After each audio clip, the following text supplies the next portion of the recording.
बता दें कि दिल्ली में चिलचिलाती गर्मी के बाद कहीं न कहीं अब उमस भरी गर्मी पड़ रही है, जिससे लोगों की सांसें उखड़ रही। लेकिन राहत की बात यह है कि मानसून दिल्ली में दस्तक दे चुका है, जिससे चिलचिलाती गर्मी से तो राहत है। खुशी की बात यह है कि दिल्ली वासियों को बहुत जल्द पानी की किल्लत से छुटकारा मिल जाएगा, क्योंकि दिल्ली ही नहीं बल्कि कुछ पहाड़ी व मैदानी इलाकों में बरसात के बाद यमुना में जल स्तर धीरे धीरे बढ़ना शुरू हो गया है। मतलब यमुना नदी फिर से गुलजार होने लगी है। इस बार दिल्ली सरकार ने मानसून आने से पहले ही कई ऐसी बड़ी वाटर रिसोर्सेज बॉडी बनाई है जिसमें बरसात के पानी को स्टॉक किया जाए और आने वाले समय में दिल्ली वासियों को पानी की किल्लत से राहत मिले। बता दें कि जब जोरदार बारिश होती है तो दिल्ली के कुछ इलाकों में एक साथ बहुत ज्यादा पानी आसमान से गिरने से जल भराव की समस्या होती है। उस पानी को कुछ ही समय में नाले व नालियों के रास्ते से निकालकर दिल्ली सरकार द्वारा जो पुराने तालाब, झील, सरोवर को वाटर रिसोर्सेज के रूप में तैयार किया गया है, उस बरसात के पानी को वाटर रिसोर्सेज बॉडी तक पहुंचाया जाएगा, जिससे पानी को स्टोर किया जा सके और जो पानी की किल्लत इस वर्ष दिल्ली वासियों को झेलनी पड़ी है वह अगले वर्ष ना झेलनी पड़े। सर, बारिश होगी और जल भराव भी होगा, वाटर रिसोर्सेज बॉडी भी बनाई, किस तरीके से फायदा होगा इसका? सर, अच्छा सवाल किया आपने और सही वक्त पर सवाल भी किया। देखिए कि दिल्ली में अब मानसून भी आना शुरू हो गया है, मानसून की वजह से बारिश भी आनी शुरू हो गई है। दिल्ली के लोगों को राहत भी बहुत अच्छी मिल रही है। लेकिन इसके साथ ही दिल्ली सरकार ने माननीय मुख्यमंत्री अरविंद केजरीवाल जी के नेतृत्व में एक बहुत अच्छा टेक्निक भी डेवलप किया है।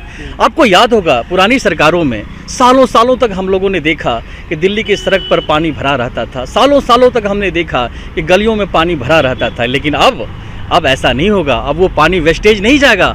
अब इस सारे पानी को दिल्ली सरकार ने जो 12 जगहों पर, 12 से भी ज़्यादा जगहों पर जो वाटर डेवलपमेंट बॉडी तैयार किया है, वाटर रिसोर्सेज बॉडी तैयार किया है, इस सारे पानी को वहाँ तक ले जाया जाएगा, वहाँ कलेक्शन होगा और फिर उसको रीयूज के लिए तैयार किया जाएगा। इस तरह से क्या होगा कि पानी का वेस्टेज भी नहीं होगा और जो पानी वहाँ तक पहुँचेगा उस पानी को यूज के लायक फिर बना भी दिया जाएगा और हमें कभी भी यमुना के ऊपर डिपेंडेंट नहीं होना पड़ेगा, जो पिछले कई सालों से यमुना के ऊपर हम लोग डिपेंडेंट रहे हैं। और आप तो जानते हो कि यमुना का पानी हरियाणा सरकार से आता है और हरियाणा सरकार बीच बीच में परेशान करती है हमें, क्योंकि वो बीजेपी की सरकार है, वो पानी देना बंद कर देती है और दिल्ली फिर तराही तराही करना शुरू कर देती है। लेकिन जब दिल्ली के पास खुद की अपनी वाटर रिसोर्स बॉडी होगी तब हमें किसी की मलाल नहीं है, दिल्ली वाले को पानी मिलता रहेगा चाहे कितनी भी। मेरा नाम विनीत गौतम है, मैं आम आदमी पार्टी से प्रभारी हूँ बाड़िया रहने का। अभी वाटर रिसोर्सेज बॉडी बनवाई है आप लोगों ने, इसका क्या फ़ायदा होगा, कैसे फ़ायदा होगा? सर, बिल्कुल फ़ायदा ही फ़ायदा होगा। ऐसे दिल्ली सरकार ने वाटर रिसोर्सेज बॉडी बनाई है, तालाबों का दोबारा से सौंदर्यकरण कर रही है ताकि जल हम इसको इकट्ठा कर सके। आपने देखा होगा ऐसे हरियाणा या कई अन्य राज्य, हथनीकुंड बैराज हो गया है, दिल्ली भी है जो यमुना के पास वो रोकती है, पानी को रोकती है। इसी तरह से क्या होगा, हमारी सरकार भी पानी इकट्ठा करेगी, रोक सकेगी, अपने पास इकट्ठा कर सकेगी स्टॉक को।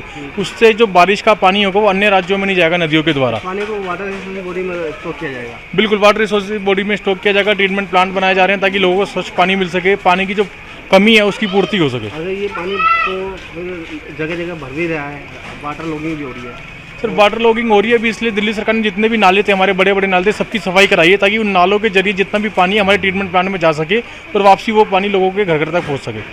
दिल्ली सरकार भूजल स्तर सामान्य बनाने के लिए वाटर रिसोर्सेज बॉडी इसलिए भी तैयार कर रही है क्योंकि हरियाणा की तरफ से यमुना में पानी नहीं छोड़े जाने से दिल्ली के कई इलाकों में जलापूर्ति प्रभावित होने का खतरा मंडरा रहा था।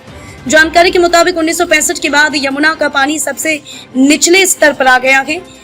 वजीराबाद ताल में जल स्तर 666.8 फीट है, जो 1965 के बाद सबसे कम हो चुका है। यहाँ सामान्य जल स्तर 674.5 फीट रहता है।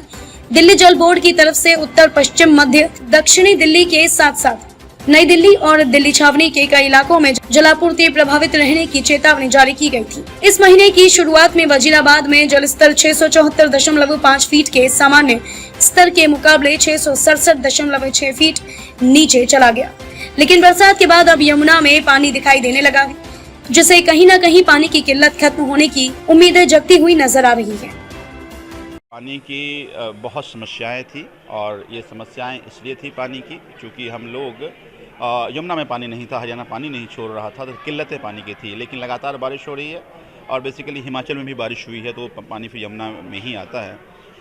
तो मुझे लगता है 1-2 दिन में पानी का जलस्तर जो है वो ठीक हो जाएगा और मैं उम्मीद करता हूँ कि इस क्राइसिस से हम लोग निकल पाएंगे। बहुत ही जल्द ये पानी की संकट दूर हो जाएगा। हाँ, मुझे लगता है इसी सप्ताह में हम इस क्राइसिस से निकल पाएंगे। बहुत चुनौतियाँ हैं यहाँ, लेकिन जितनी भी हमारे ड्रेनेज हैं फ्लड के ड्रेनेज, पीडब्ल्यूडी के ड्रेनेज, उसको तो हमने साफ़ करा दिया है।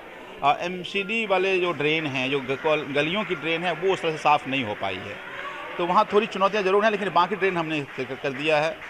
एक चुनौती हमारी एक नई कॉलोनी कट जाती है, तब वहाँ पे जल भराव का परेशानी आता है, तो हमारे लिए वो भी संकट के तौर पे ही मैं देखता हूँ कि जब कभी बारिश होती है। फिलहाल अब देखने वाली बात यह होगी कि दिल्ली सरकार ने वाटर रिसोर्सेज बॉडी पानी को संरक्षित करने की जो तैयारियां की हैं, उनसे कितना लाभ होता है। यमुना नदी फिर से गुलजार होने लगी है और कहीं ना कहीं बरसात के बाद सूखे पड़े तालाब, झील व सरोवर में भी पानी दिखाई देने लगा है। उसी के साथ बरसात के बाद दिल्ली में पानी की किल्लत खत्म होने की उम्मीदें जगने लगी है।